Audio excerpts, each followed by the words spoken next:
Здесь не проходит даже 5 минут, чтобы кто-нибудь не припарковался на велополосе. Вот, например, как здесь.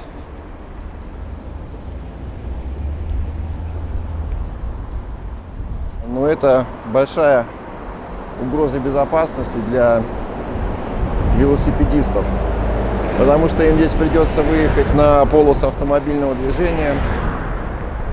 Вот смотрите, как это происходит.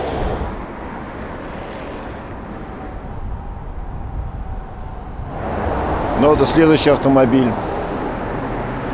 Точно так же припаркован на велополосе.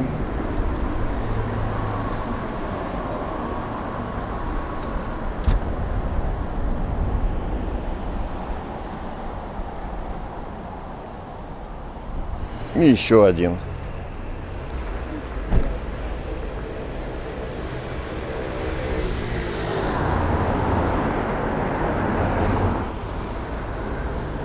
Такая же картина на противоположной стороне улицы. Ну вот смотрите. Здесь та же самая история. Уже два автомобиля стоят на велополосе.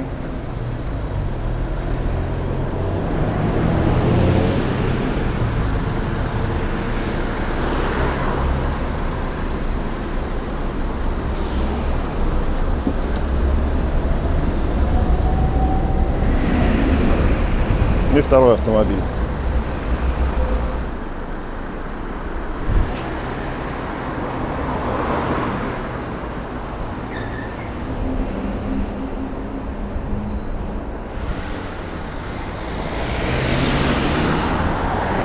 Ну вот еще один автомобиль такси с белым плафоном.